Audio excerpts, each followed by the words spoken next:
जन स्वराज पार्टी के सूत्रधार प्रशांत किशोर पहुंचे मधेपुरा और मीडिया को किया संबोधित। प्रक्रिया के तहत चुनाव होना है तो पिछले 3-3.5 वर्षों में जन स्वराज की ओर से हम लोगों ने गांव-गांव जाकर जो बात बताई है कि एक आपने जाति पर वोट दिया, आपने धर्म पे वोट दिया, 5 किलो अनाज के लिए वोट दिया, मंदिर मस्जिद के लिए वोट दिया। 5 साल से आप कष्ट में जी रहे हैं और आपने कहा कि आपके पास विकल्प नहीं है।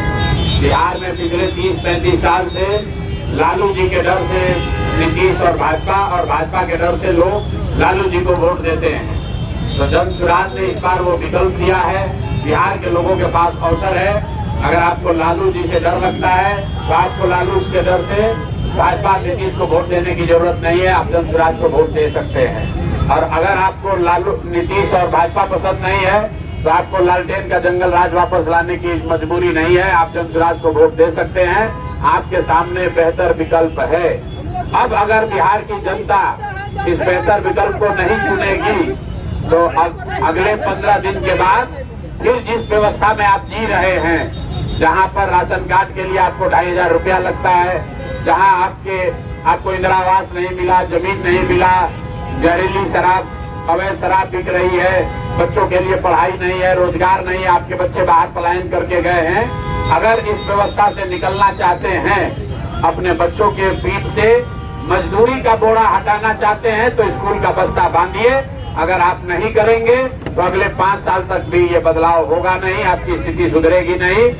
पिछले 3-4-5 वर्षों से आप बदलाव चाहिए कह रहे थे। अब आपका अवसर है, चुनाव के दिन स्कूल के बस्ता छाप पर बटन दबाइए, बिहार में बदलाव होगा। और अगर नहीं दबाइएगा फिर वही पुराना जात पात पर पढ़ के वोट दे दीजिएगा तो मेरे भाई अगले 5 वर्ष भी आपका स्थिति नहीं सुधरेगा, आपके बच्चों की स्थिति नहीं सुधरेगी और उसके लिए आप ही जिम्मेवार होंगे। खाली बात केवल बात करने से नहीं होगा, केवल बात करने से नहीं होगा कि भैया बिहार में सब खराब है। अगर खराब है तो सुधारने के लिए अब आपके पास विकल्प है, उसको वोट दीजिए। जन स्वराज ने कहा है कि अगर जन स्वराज से भी अच्छा उम्मीदवार नहीं खड़ा है उसको भी हराइए। जो आपके इलाके में अच्छा उम्मीदवार खड़ा है उसको जिताइए, चाहे किसी भी दल का हो। जन स्वराज जीते या न जीते, बिहार जीतना चाहिए। और बिहार तब जीतेगा जब यहाँ से अच्छे लोग जीतेंगे, स्थानीय लोग जीतेंगे, आपकी चिंता करने वाले लोग जीतेंगे। अगर गलत लोगों को जिताओगे गलत ही पाओगे। बेरोजगार की फैक्ट्री को खत्म करना चाहिए। शिक्षा की लड़ाई बिहार में एनडीए से है, क्योंकि सत्ता में यही लोग हैं। नीतीश और भाजपा की सरकार है और अगर इनको हटाना है, बदलाव चाहिए तो इनको हटाइए। अब जनता को इतना ही तय करना है कि इनको हटा के वापस से राजद का जंगल राज लाना है, अपहरण रंगदारी वाला राज व्यवस्था बनाना है या नई व्यवस्था बनानी है जिसका नाम जन स्वराज है। तेजस्वी यादव भी आज मधेपुरा आ रहे हैं।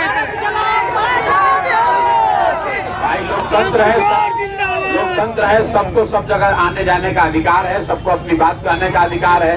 लेकिन राजद जो है वो एक्सपायर दवा है, उसको 15 साल आप खा लिए, देख लिए, उससे आपका इलाज नहीं हुआ।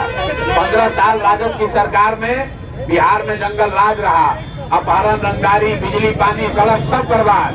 तो अगर आप फिर से उन पर भरोसा करके फिर से राजद को वोट दीजिएगा तो अपहरण रंगदारी के लिए तैयार रहिए।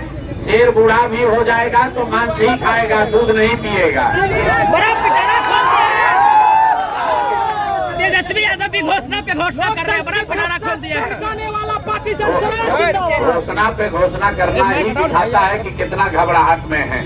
कल तेजस्वी यादव ने अपने घोषणा पत्र में जो बात कहा है कि बिहार में हर परिवार से एक आदमी को नौकरी दे देंगे, तो साथ में भी लिख के दे देंगे, बोले 20 महीना में दे देंगे। तो ये भी लिख के दे दें कि 20 महीना में अगर नहीं दे पाए तो बिना मांगे इस्तीफा दे देंगे। बिना मांगे इस्तीफा दे दो भाई। कल एक कहानी हमने सुनाया है बूढ़े शेर का। जब शेर बूढ़ा हो गया और शिकार करने की स्थिति में नहीं रहा तो सोने का कंगन लेकर बैठता है और इस चक्कर में बैठता है, इस सोच से कि कोई राहगीर चलता हुआ सोने के कंगन के लालच में आएगा तो हम उसको खाएंगे। तो तेजस्वी यादव राजद के लोग वही लालच दिखा रहे हैं कि बिहार की जनता उस लालच में फंसे, अब फिर सरकार में आ जाए तो फिर अपना रंगदारी अपहरण लूट मार हत्या चालू करें।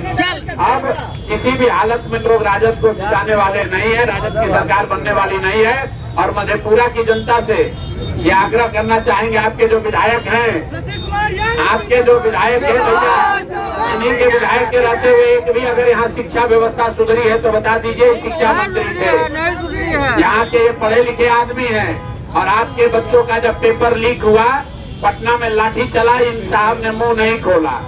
और रामायण पर बोलिएगा, तुलसीदास पर बोलिएगा, कालिदास पर बोलिएगा, हिंदू धर्म पर बोलिएगा, लेकिन यहाँ के बेरोजगारी पर नहीं बोलेंगे, मधेपुरा के विकास पर नहीं बोलेंगे। मेरे भाई, जन सुराज ने कोई बहुत बड़ा वादा नहीं किया है। एक चीज जरूर कहा है कि अगर आप स्कूल के बस्ता छाप पर बटन दबाइएगा, 14 को जन सुराज की व्यवस्था बनी, तो और कुछ हो या न हो, जो लोग छठ में अपने घर वापस आए हैं, वो अगर 14 को जन सुराज की व्यवस्था बनी तो अब उनको 10, 12, 15 हजार रुपए के रोजी रोजगार के लिए वापस नहीं जाना पड़ेगा।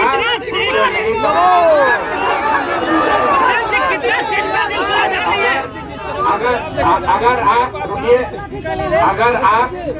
अगर आप फिर जाति धर्म के नाम पर वोट दीजिएगा तो छठ के बाद पीठ पर झोला बांध के दिल्ली, बॉम्बे, कलकत्ता, तमिलनाडु, गुजरात जाने के लिए तैयार रहिए। अब साल भर फिर मधेपुरा का, अपने गांव का, परिवार का मुंह देखने को नहीं मिलेगा। कितना सीट जीतने जा रहे हैं प्रशांत किशोर जी, कितना सीट?